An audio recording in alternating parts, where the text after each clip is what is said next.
La médecine légale 1. La médecine 1. Grand 1. L'objet de la médecine. À la question de savoir quel est l'objet de la médecine, on est tenté de répondre spontanément le corps de l'homme, ce qui est en partie vrai, car il s'agit du corps humain et pas de notre corps brut. D'un corps en chargé de sens, comme le sont les expériences qui s'y passent. Or, c'est précisément cette expérience du corps, et donc expérience de l'usage et de l'application de ses fonctions, qui donne à la médecine sa raison d'être. La médecine s'adresse donc moins au corps qu'à l'homme souffrant. Le cadre de l'institutionnalisation de la médecine identifie aussi l'intuition de cette souffrance au sein d'une existence sociale. C'est l'organisation de la médecine dans la société. Le programme social, en vertu duquel le corps médical se voit reconnaître officiellement la compétence en matière de soins, repose sur le savoir scientifique du corps humain. C'est donc dans l'optique de cette demande de l'être pensant et souffrant du citoyen, désireux d'être éclairé, qui attend d'interroger la fécondité, la fragilité du savoir biologique et également la richesse et les limites du pouvoir médical. Alors, une telle interrogation ne peut pas s'en tenir à l'examen des situations difficiles auxquelles le système médical et ses facteurs se trouvent confrontés. Nous ne commencerons pas cet enseignement pour aborder les grandes questions médiatisées posées autour du savoir médical. Cet examen au cas par cas est nécessaire dans la pratique quotidienne, mais va pouvoir se fonder sur un questionnement plus général de l'activité médicale contemporaine, reposant sur des pratiques qui associent expérience morale et religion, et aussi éthique. La médecine moderne s'organise en Occident au XIXe siècle et se constitue au XXe siècle comme biomédecine, c'est-à-dire littéralement médecine fondée sur la connaissance du vivant. Elle s'élabore alors dans l'interaction, dans l'action réciproque entre recherche expérimentale et clinique, soit observation et examen du malade. Simultanément, le XIXe siècle se développe le scientisme, c'est-à-dire l'idée que l'extension des méthodes scientifiques empruntées au modèle de la physique peut être étendue à tous les domaines de l'existence et répondre à tous les besoins de l'homme. Le scientisme consacre à la fois la rupture avec l'horizon religieux et est porteur d'une formidable espérance, d'un formidable espoir.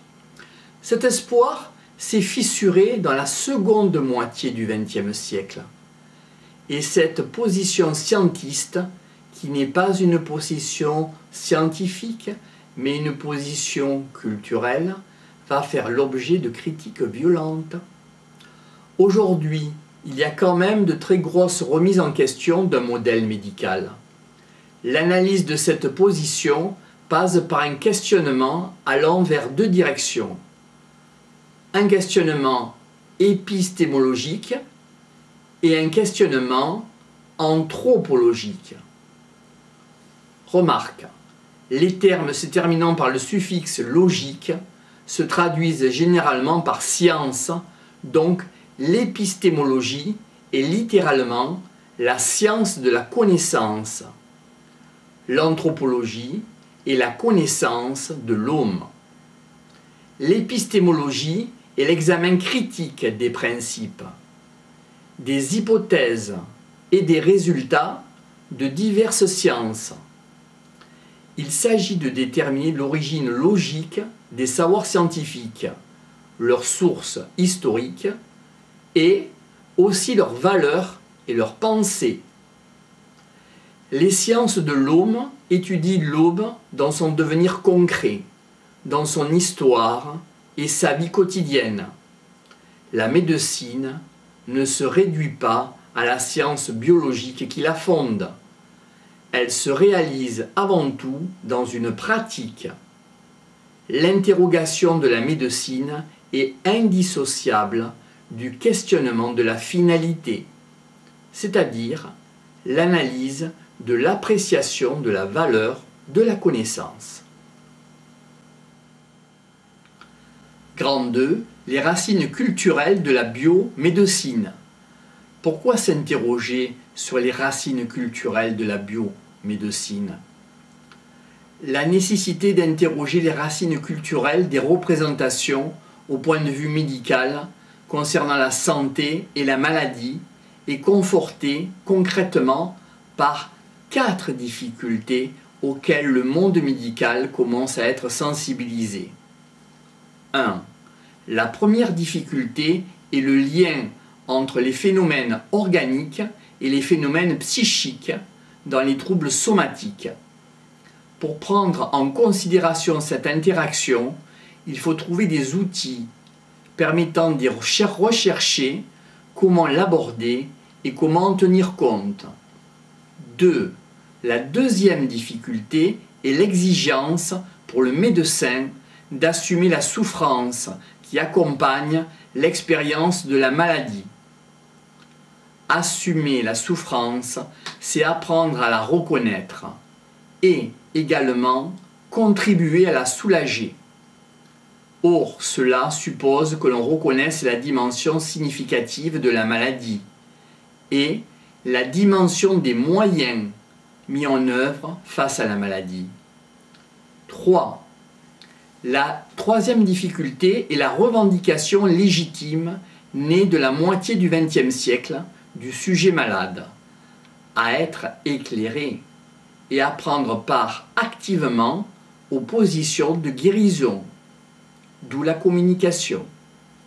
La revendication est une bonne chose, elle est propre à optimiser l'intervention médicale, mais demande un travail difficile d'information du corps malade et du corps social en général, ce qui suppose un questionnement.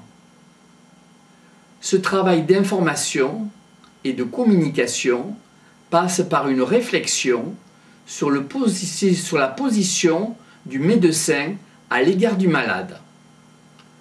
La dernière grande difficulté est la question de la finalité de la médecine, compte tenu de la diversité des demandes adressées, des conditions dans lesquelles elle s'exerce et de l'ensemble des facteurs extérieurs à la médecine influant le choix ou les choix dans lesquels elle s'engage.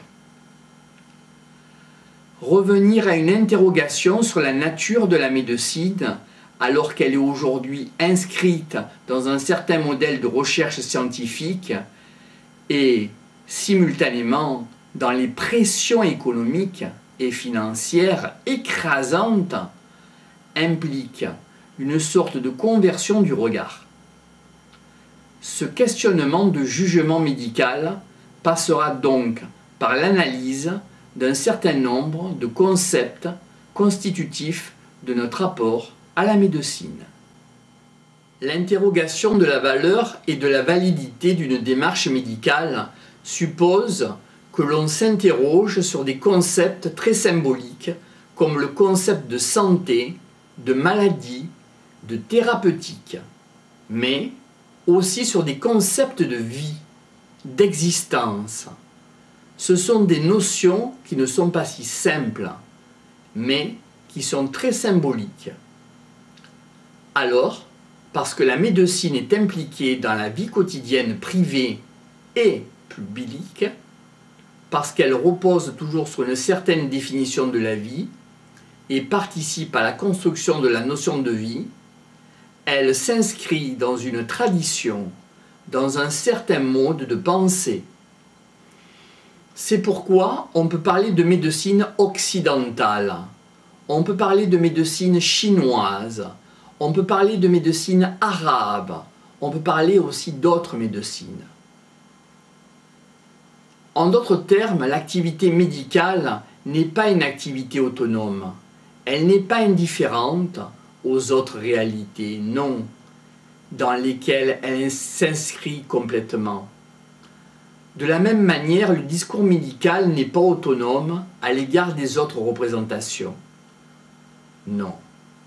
Il est toujours intimement lié à une certaine façon de voir la vie. Cela ne signifie pas qu'il y ait dans chaque époque, pour une culture donnée, une unanimité concernant la place et la nature de l'activité médicale. Nous le savons bien d'ailleurs, le malade, le philosophe, le biologiste, le médecin, le religieux, entre autres, tous ces gens ne peuvent pas tenir le même discours sur la vie, ni sur les moyens à mettre en œuvre pour la favoriser. Plus encore, pour chacun d'entre nous, la perception de la santé, de la maladie est relative à une certaine représentation du rapport du corps au monde.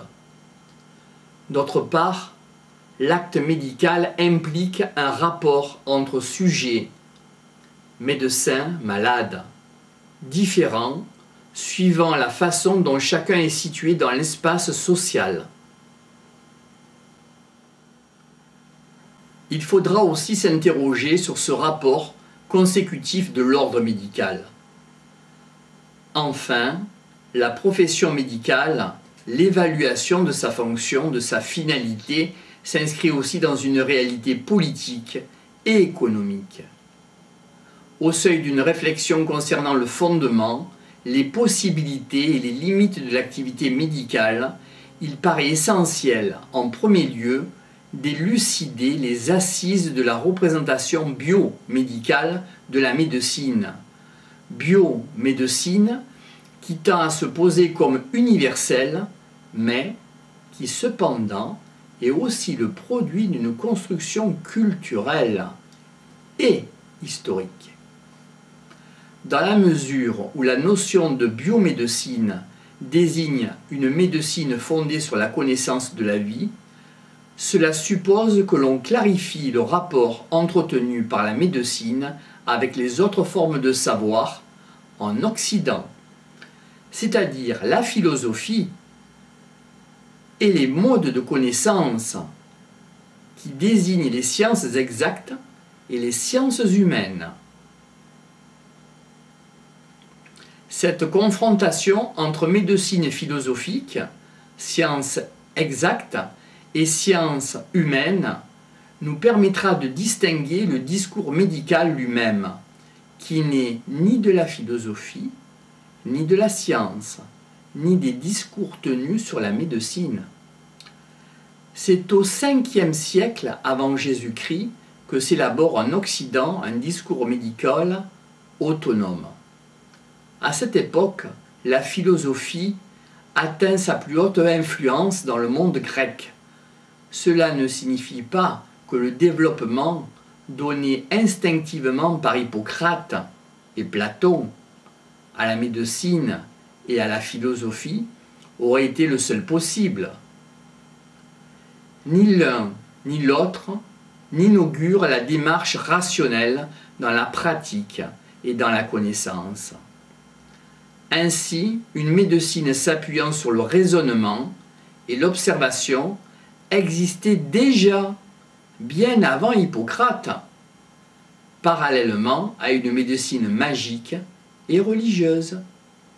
On a souvent évoqué l'extraordinaire richesse des papyrus égyptiens datant du 7e siècle avant Jésus-Christ, exposant une interprétation naturelle du fonctionnement du corps et des maladies.